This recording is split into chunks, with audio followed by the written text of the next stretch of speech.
आज हम बात करेंगे पढ़े हुए को हमेशा याद रखने की उस कला के बारे में जो आपकी जिंदगी बदल सकती है। बहुत लोग पढ़ते तो बहुत हैं, मेहनत भी करते हैं, लेकिन याद नहीं रहता। कभी कभी ऐसा लगता है कि दिमाग साथ नहीं दे रहा, जो पढ़ा था वही भूल गया। लेकिन सच क्या है?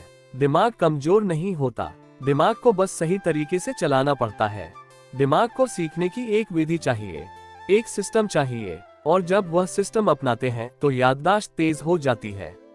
आज मैं आपको वही तरीका बताने वाला हूँ जो सदियों से विद्वान अपनाते आए हैं, जो योग, मनोविज्ञान और आधुनिक विज्ञान तीनों में सिद्ध है। इसे अपनाने के बाद पढ़ा हुआ दिमाग में हमेशा के लिए बैठ जाता है। सबसे पहले समझिए, याद रखना एक क्षमता नहीं, एक अभ्यास है। आप जितना दिमाग का सही उपयोग करते हैं वही चीजें दिमाग में स्थायी हो जाती हैं। दूसरा नियम यह है कि पढ़ाई आंखों और दिमाग की साझेदारी है। अगर ध्यान विचलित है तो दिमाग जानकारी स्वीकार नहीं करता।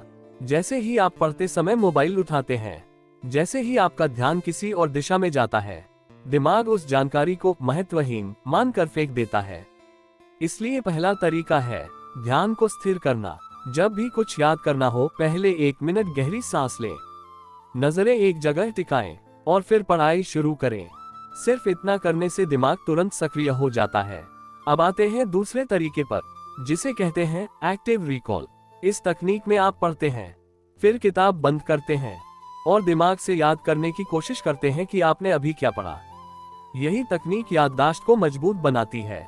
किताब को बार बार खोलकर पढ़ना याद नहीं करवाता, बल्कि किताब बंद करके याद करने की कोशिश दिमाग को मजबूत बनाती है। अब तीसरा तरीका, स्पेसिंग मेथड यानी दोहराव का विज्ञान। अगर आपने कुछ एक बार पढ़ा, फिर 2 घंटे बाद उसे दोहराया, फिर रात को दोहराया, फिर अगले दिन दोहराया, तो दिमाग उसे स्थायी याद बना देता है। याद रखिए, दिमाग बार बार आने वाले पैटर्न को कभी नहीं भूलता। अब बात आती है चौथे तरीके की, विजुअलाइजेशन। जब आप पढ़ी हुई चीज को अपने दिमाग में चित्र में बदलते हैं तो दिमाग उसे 3 गुना तेजी से याद रखता है। जैसे अगर आप इतिहास पढ़ रहे हैं तो सिर्फ शब्द न पढ़ें, बल्कि उसकी तस्वीर दिमाग में बनाएं। लोग कैसे होंगे, माहौल कैसा होगा, सैनिक, राजा, युद्ध, सबका चित्र बनाएं। जब ज्ञान चित्र बन जाता है तो वह तुरंत दिमाग में जम जाता है। अब पांचवा तरीका, किसी और को समझाना। जब आप किसी बात को किसी दूसरे को बताते हैं तो दिमाग उसे बेहद गंभीरता से याद करता है। यदि कोई सुनने वाला न हो तो जोर से अपने आप को समझाएं। दिमाग को बेवकूफ मत समझिए। जब आप बोलते हैं, दिमाग इसे महत्वपूर्ण मानता है और उसे याद रखता है। अब छठा तरीका, लिखना। जो चीजें आप हाथ से लिखते हैं वह दिमाग की मांसपेशीय स्मृति में दर्ज होती है। इसलिए नोट्स जरूर बनाएं, और नोट्स छोटे छोटे बनाएं। बिंदु, शब्द, संकेत, यही सबसे अच्छा तरीका है। अब 7वां तरीका, नींद। आप माने या न माने, याददाश्त रात को नींद में बनती है। जब आप सोते हैं, दिमाग दिन भर की जानकारी को व्यवस्थित करता है। अगर नींद पूरी नहीं होगी तो दिमाग जानकारी जमा ही नहीं करेगा। अब 8वां तरीका, एकाग्रता का नियम। जब पढ़ें तो सिर्फ वही पढ़ें। खाना खाते समय खाना, चलते समय चलना, पढ़ते समय सिर्फ पढ़ना। दिमाग मल्टीटास्किंग के लिए नहीं बना। मल्टीटास्किंग दिमाग को कमजोर करती है। अब 9वां तरीका, वातावरण का असर। जिस जगह पढ़ते हैं वह साफ, शांत और व्यवस्थित होनी चाहिए। दिमाग गंदे माहौल में स्थिर नहीं रहता। अब बात करते हैं 10वें तरीके की, दिमाग को ऊर्जा देना। खाली पेट पढ़ाई बेअसर होती है। दिमाग को ग्लूकोज चाहिए। हल्का भोजन, पानी और एकाग्रता, यही सफलता की कुंजी है। अब मैं आपको एक सरल दिनचर्या बताता हूँ जिसे अपनाने पर कोई भी चीज याद रखी जा सकती है। सुबह उठकर 10 मिनट गहरी सांसें, 5 मिनट एकाग्रता अभ्यास, फिर पढ़ाई। हर 25 मिनट बाद 2 मिनट का छोटा ब्रेक, और दिन में 3 बार दोहराव। ये दिनचर्या आपकी याददाश्त को तेज कर देगी। याददाश्त जन्म से नहीं आती, याददाश्त बनाई जाती है। आज के इस पूरे सत्र में हम बात करेंगे उस कला की, उस विज्ञान की, उस तकनीक की जो किसी भी व्यक्ति को पढ़ा हुआ हमेशा याद रखने में सक्षम बना देती है। दुनिया में लाखों लोग पढ़ते हैं, लेकिन बहुत कम लोग वही याद रख पाते हैं जो पढ़ा जाता है। क्यों? क्योंकि याददाश्त एक अभ्यास है, और सही अभ्यास से दिमाग बेहद तेज हो जाता है। सबसे पहले समझिए, याद रखने की क्षमता का दिमाग से कोई झगड़ा नहीं है। दिमाग कमजोर नहीं होता, दिमाग को बस सही दिशा और सही तरीका चाहिए। जब तरीका सही हो जाता है तब याददाश्त खुद ही तेज होती है। शुरुआत करते हैं ध्यान से। पढ़ाई शुरू करने से ठीक पहले सिर्फ 1 मिनट गहरी सांस लीजिए। नाक से सांस अंदर, धीरे से बाहर। दिमाग तुरंत शांत होता है और ध्यान एक बिंदु पर टिकने लगता है। जब ध्यान स्थिर होता है तो दिमाग जानकारी को पकड़ लेता है। अब बात करते हैं अध्ययन के सबसे शक्तिशाली नियम की, एक्टिव रिकॉल। जब आप कुछ पढ़ते हैं, फिर किताब बंद कर देते हैं और अपने आप से पूछते हैं कि अभी क्या पढ़ा, तो दिमाग मजबूती से उसे जमा कर लेता है। किताब को बार बार पढ़ना याद रखने का तरीका नहीं है। किताब बंद करके याद करना असली तरीका है। ये तरीका आपको जीवन भर काम आएगा। अब दूसरा तरीका, स्पेसिंग मेथड। अगर आप कोई भी बात बार बार समय समय पर दोहराते हैं तो दिमाग उसे स्थायी स्मृति में रख देता है।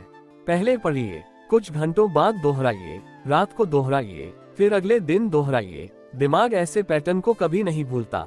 अब तीसरा तरीका, विजुअलाइजेशन मेथड। जब कोई जानकारी चित्र में बदल जाती है, दिमाग उसे बिजली की तरह पकड़ लेता है। शब्द कमजोर होते हैं, तस्वीरें मजबूत। अगर आप इतिहास पढ़ रहे हैं तो सिर्फ पंक्तियां न देखें, बल्कि पूरा दृश्य दिमाग में बनाएं।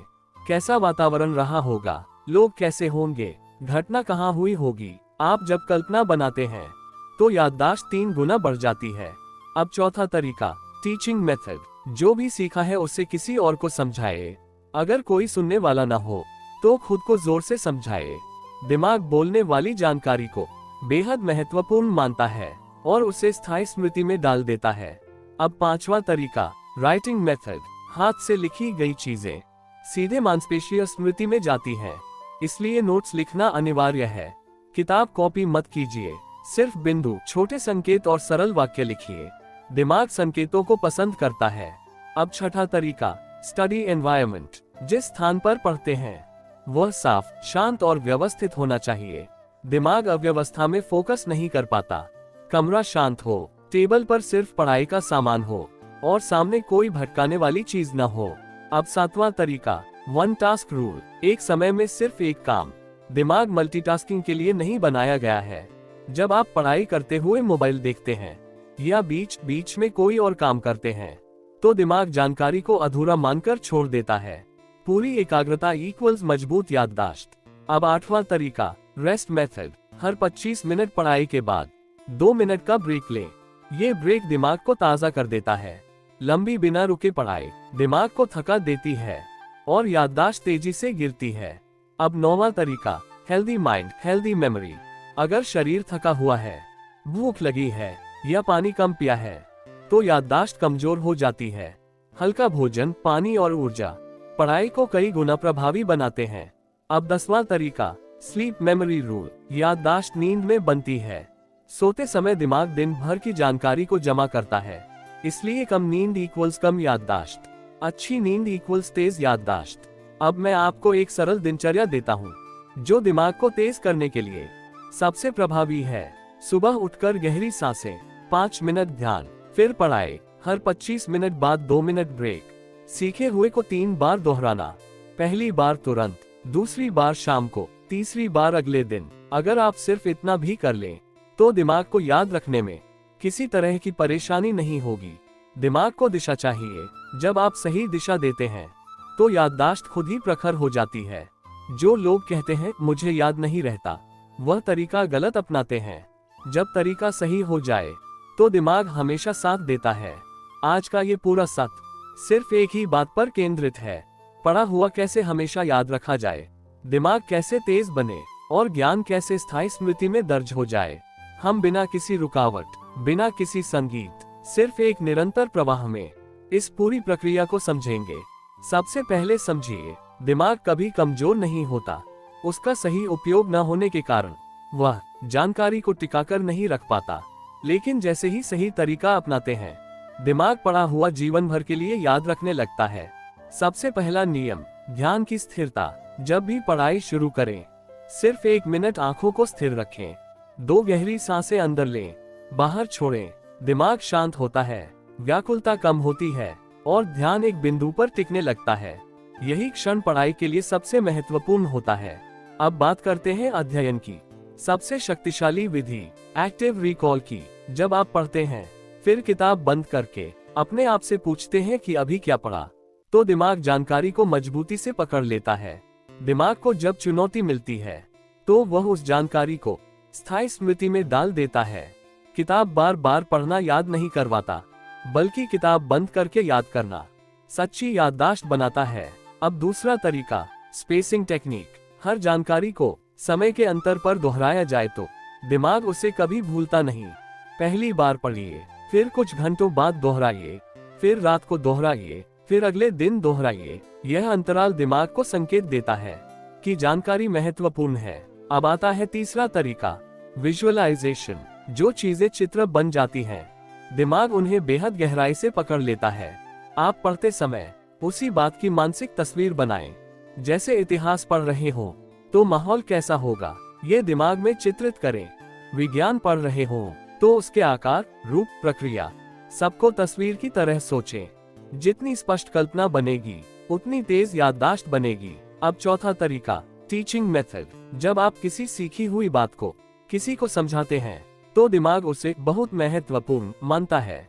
अगर कोई सुनने वाला नहीं है तो अपने आप को समझाए।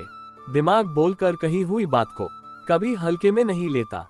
अब पांचवा तरीका, नोट मेकिंग। सीखी हुई बातें जब हाथ से लिखी जाती हैं तो दिमाग उन्हें अलग स्तर पर दर्ज करता है। लिखते समय हाथ की गति स्मृति को गहराई तक पहुंचाती है। नोट्स लंबे न बनाएं, सिर्फ बिंदु, कीवर्ड, संकेत, ये दिमाग के सबसे अच्छे दोस्त होते हैं। अब छठा तरीका, एनवायरनमेंट। जहां पढ़ते हैं वह शांत, साफ और व्यवस्थित होना चाहिए। दिमाग उसी वातावरण में स्थिर होता है जहां कोई बाधा ना हो, टेबल पर सिर्फ पढ़ाई का सामान हो। ये व्यवस्था दिमाग को फोकस देती है। अब सातवां तरीका, वन टास्क मेथड। दिमाग मल्टीटास्किंग से कमजोर पड़ता है। पढ़ाई के समय सिर्फ पढ़ाई, न मोबाइल, न कोई दूसरा काम, न कोई ध्यान भटकाने वाली चीज। एकाग्रता इक्वल्स तेज स्मृति। अब आठवां तरीका, शॉर्ट रेस्ट रूल। हर 25 मिनट पढ़ाई के बाद सिर्फ 2 मिनट का छोटा अंतराल दिमाग को ताजा कर देता है। दिमाग आराम पाकर दोगुनी तेजी से जानकारी को पकड़ता है। लंबे समय तक लगातार पढ़ना दिमाग की क्षमता को कम करता है। अब 9वां तरीका, शरीर का संतुलन। अगर शरीर थका हुआ है या भूख लगी है या पानी कम पिया है तो याददाश्त कमजोर होती है। हल्का भोजन, पर्याप्त पानी और नियमितता दिमाग की क्षमता को बढ़ाते हैं।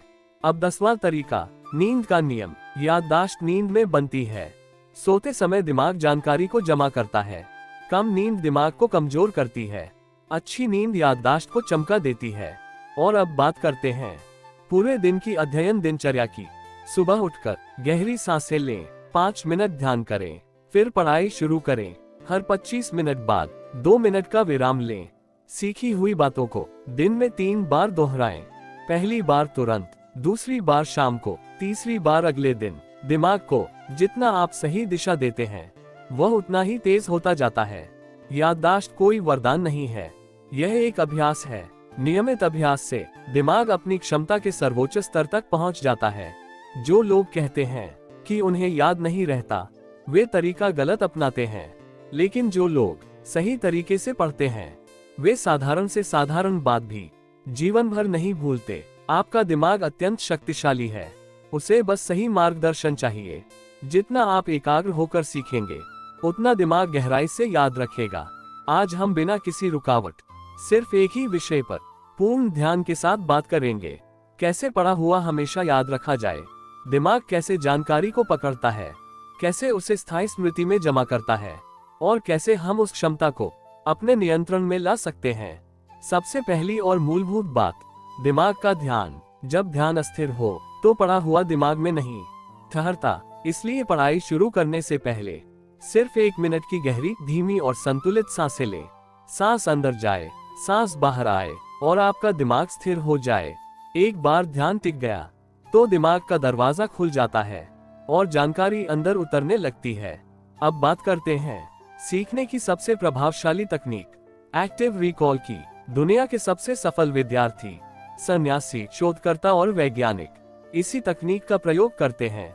इसमें आप पढ़ते हैं, फिर किताब बंद कर देते हैं और दिमाग से याद करने की कोशिश करते हैं कि आपने अभी क्या पढ़ा। यही कोशिश दिमाग को मजबूती देती है। जैसे शरीर व्यायाम से मजबूत होता है, वैसे दिमाग एक्टिव रिकॉल से मजबूत होता है। किताब को बार बार पढ़ना सिर्फ आंखों का काम है, लेकिन किताब बंद करके याद करना दिमाग का असली काम है। अब दूसरा नियम, स्पेसिंग टेक्निक। जब आप किसी जानकारी को छोटे छोटे अंतराल पर दोहराते हैं, तो दिमाग उस जानकारी को बहुत गहराई तक जमा करता है। पहली बार पढ़ना, कुछ घंटों बाद दोहराना, रात को दोहराना, अगले दिन दोहराना, यह अंतराल दिमाग को बताता है ये जानकारी महत्वपूर्ण है। दिमाग महत्व को पहचानता है और उसे भूलने नहीं देता। अब आते हैं तीसरी तकनीक, विजुअलाइजेशन पर। दिमाग शब्दों से नहीं, चित्रों से सबसे ज्यादा जुड़ता है। इसलिए जो भी पढ़ रहे हो उसे अपने दिमाग में एक दृश्य की तरह बना लें।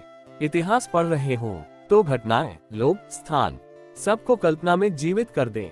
विज्ञान पढ़ रहे हो तो आकारों, संरचनाओं, प्रक्रियाओं को दिमाग में चलती हुई तस्वीर की तरह देखें। जितना गहरा चित्र बनेगा उतना गहरा ज्ञान बैठेगा। अब चौथा तरीका, टीचिंग मेथड। यदि आप किसी सीखी हुई बात को किसी को समझाते हैं, तो दिमाग उसे बहुत महत्वपूर्ण मानता है और उसे स्थायी स्मृति में डाल देता है। अगर कोई सुनने वाला न हो तो अपने आप को समझाएं। दिमाग बोलकर कही हुई जानकारी को बेहद गंभीरता से लेता है। अब पांचवा तरीका, हाथ से लिखना यानी नोट मेकिंग। हाथ से लिखने का प्रभाव बहुत गहरा होता है। लिखने से जानकारी मांसपेशी और स्मृति में प्रवेश करती है। लिखते समय बनाए गए छोटे छोटे संकेत, बिंदु, कीवर्ड दिमाग को बहुत पसंद आते हैं। लंबे नोट्स न बनाएं, छोटे और प्रभावी संकेत सबसे तेज याद करवाते हैं। अब बात करते हैं छठे नियम की, एनवायरनमेंट की। जिस जगह आप पढ़ते हैं उसका सीधा प्रभाव आपके दिमाग पर पड़ता है। यदि आसपास शोर हो, अव्यवस्था हो, ज्यादा सामान हो, तो दिमाग भटकता है। लेकिन शांत, साफ और सरल वातावरण दिमाग को सीधे सीखने की स्थिति में लाता है। एक व्यवस्थित टेबल, सीधी कमर और एक शांत स्थान, यही दिमाग के लिए आदर्श है। अब सातवां तरीका, वन टास्क मेथड। एक समय में सिर्फ एक काम करें। दिमाग मल्टीटास्किंग से कमजोर पड़ता है। जब आप पढ़ते हुए मोबाइल देखते हैं, इधर उधर ध्यान ले जाते हैं या बीच बीच में रुकते हैं, तो दिमाग जानकारी को आधा अधूरा मानता है और उसे जमा नहीं करता। लेकिन जब आप एक ही चीज पर पूरा ध्यान देते हैं, तो दिमाग उसे बहुत गहराई से पकड़ता है। अब आठवां तरीका, रेस्ट पैटर्न। हर 25 मिनट पढ़ाई के बाद सिर्फ 2 मिनट का छोटा ब्रेक दिमाग को रीसेट कर देता है। ऐसा करने से दिमाग की सीखने की क्षमता हमेशा स्थिर बनी रहती है। बहुत लंबे समय तक लगातार पढ़ना दिमाग को थका देता है। छोटे ब्रेक उसे नई ऊर्जा देते हैं। अब 9वां तरीका, शरीर का संतुलन। शरीर थका हुआ हो, भूख लगी हो या पानी कम पिया हो, तो याददाश्त कमजोर हो जाती है। दिमाग वही ऊर्जा लेता है जो शरीर उसे देता है। हल्का, संतुलित भोजन, पर्याप्त पानी और नियमितता दिमाग को तेज बनाते हैं। अब 10वां तरीका, नींद का विज्ञान। याददाश्त नींद में बनती है। सोते समय दिमाग दिन भर की जानकारी को एक जगह जमा करता है, उसे व्यवस्थित करता है। अगर नींद पूरी नहीं है तो याददाश्त कभी स्थायी नहीं होती। अच्छी नींद सीखने को दोगुना तेज करती है। अब मैं आपको वह दिनचर्या देता हूँ जो याददाश्त को मजबूत बनाने के लिए सबसे अधिक प्रभावी मानी गई है। सुबह उठकर गहरी और स्थिर सांसें लें, 5 मिनट ध्यान करें, फिर पढ़ाई शुरू करें। हर 25 मिनट पढ़ाई, 2 मिनट का ब्रेक। सीखी हुई बातों को दिन में 3 बार दोहराएं। पहली बार तुरंत, दूसरी बार शाम को, तीसरी बार अगले दिन। ये 3 बार दोहराव जानकारी को स्थायी बना देता है। दिमाग को दिशा चाहिए। जब आप उसे सही दिशा देते हैं, तो दिमाग किसी भी चीज को आसानी से याद रखता है। याददाश्त जन्म से नहीं मिलती, यह अभ्यास से बनती है। जब हम अपने शरीर को समझने की कोशिश करते हैं, तो हमें पता चलता है कि प्रकृति हर काम किसी न किसी कारण से करवाती है। नहाते समय पेशाब आना भी कोई शर्म की बात नहीं, बल्कि शरीर का एक प्राकृतिक संकेत है जो हमें बताता है कि हमारा शरीर रिलैक्स हो रहा है। गर्म पानी या सामान्य पानी का स्पर्श नसों पर हल्का दबाव बनाता है और इसी वजह से शरीर कभी कभी पेशाब छोड़ने का संकेत देता है। यह कोई बीमारी नहीं, बल्कि शरीर का संतुलन है जो ये दर्शाता है कि आपका तंत्रिका तंत्र सही तरह से प्रतिक्रिया दे रहा है। लेकिन लोग इस छोटे से अनुभव को डर या शक की नज़र से देखते हैं, जबकि सच यह है कि मन और शरीर का संबंध जितना गहरा है उतना ही अनोखा। जैसे ही पानी शरीर को छूता है, तनाव कम होने लगता है और शरीर रिलैक्स मोड में चला जाता है, और रिलैक्स मोड में शरीर पहले अपनी प्राथमिक जरूरतें पूरी करता है ताकि बाद में आपको हल्का महसूस हो सके। इसी हल्केपन को कई लोग चमत्कार या अनोखा अनुभव कह देते हैं, क्योंकि इसमें उन्हें मानसिक शांति भी मिलती है। जब मन शांत होता है तो शरीर भी हल्का महसूस करता है, और यही हल्कापन कई बार आध्यात्मिक ऊर्जा जैसा एहसास देता है। लेकिन यह जरूरी है कि हम इसे गलत अर्थों में न लें, इसे बीमारी या कमजोरी की तरह न समझें, बल्कि शरीर की स्वाभाविक प्रक्रिया के रूप में उसे स्वीकार करें। शरीर का हल्का होना मन को भी शांत करता है, और यही वजह है कि कई लोग नहाने के बाद खुद को बिल्कुल नया महसूस करते हैं। ऐसा इसलिए क्योंकि शरीर की नसें एक नए संतुलन में आ जाती हैं। पानी का स्पर्श हमारे अवचेतन मन तक पहुंचता है और मन को धीरे धीरे शांत करने लगता है। इसलिए जब हम ये समझ जाते हैं कि शरीर की हर प्रतिक्रिया एक संदेश है, तब हम अपने जीवन में अनावश्यक तनाव और भ्रम से मुक्त हो जाते हैं। नहाते समय जो हल्की सी राहत या पेशाब आने का संकेत मिलता है, वह ये दर्शाता है कि आपका शरीर अपने काम को पूरी तरह समझता है और उसी अनुसार प्रतिक्रिया करता है। हमें बस ये सीखना है कि शरीर और मन के इन संकेतों को सही तरह से कैसे समझें, और जब समझ आ गई तो जीवन हल्का, शांत और सहज लगने लगता है। मानव शरीर एक अद्भुत रचना है। ये बिना बताए भी हमें हर वह संकेत देता रहता है जिसकी हमें जरूरत होती है, लेकिन अक्सर हम इन संकेतों को समझने की बजाय अनदेखा कर देते हैं। शरीर हमें कभी बेवजह महसूस नहीं कराता। हर अनुभूति, हर स्पर्श, हर हलचल के पीछे एक कारण छिपा होता है। चाहे वह नहाते समय महसूस होने वाली सहजता हो या अचानक आने वाला हल्कापन, ये सब शरीर और मन के गहरे संबंध का परिणाम है। जब पानी शरीर को छूता है तो सिर्फ त्वचा नहीं बल्कि भीतर की नसें भी प्रतिक्रिया देती हैं। गर्म या सामान्य पानी की ऊर्जा नसों को रिलैक्स करती है, और यही रिलैक्सेशन शरीर को हल्का बनाता है। ये हल्कापन सिर्फ शारीरिक नहीं, मानसिक भी होता है, क्योंकि मन और शरीर एक दूसरे से अलग नहीं है, बल्कि गहराई से जुड़े हुए हैं। जब शरीर से तनाव निकलता है, मन भी स्वतः शांत होने लगता है। इसी शांति को कई लोग बोझ हट जाने जैसा अनुभव बताते हैं। प्रकृति ने हमारे शरीर को इस तरह बनाया है कि जैसे ही तनाव कम होता है, शरीर अपनी प्राथमिक जरूरतों को पहले पूरा करता है ताकि बाद में वह संतुलित रह सके। ये प्रक्रिया कोई कमजोरी नहीं बल्कि शरीर की परिपक्वता का संकेत है। हमें इस बात को समझना चाहिए कि शरीर कभी गलती नहीं करता, वह वही करता है जो उस समय उसके लिए उचित होता है। नहाते समय जो अनुभव आता है वह शरीर का आत्म शुद्धिकरण है, एक प्रकार का आंतरिक संतुलन जिसे समझना बेहद जरूरी है। जब हम पानी के नीचे खड़े होते हैं तो मन का बोझ धीरे धीरे कम होना शुरू हो जाता है। पानी का स्पर्श अवचेतन मन तक पहुंचता है और उन भावनाओं को शांत करने लगता है जिन्हें हमने कभी दबाया हुआ होता है। ये शांति सिर्फ बाहरी नहीं, भीतर तक उतरती है। इसी वजह से बहुत से लोग नहाने को मानसिक आराम से जोड़ते हैं और इसे एक प्राकृतिक थेरेपी माना जाता है। ये थेरेपी बिना दवाओं के, बिना किसी प्रयास के, सिर्फ पानी के स्पर्श से होती है।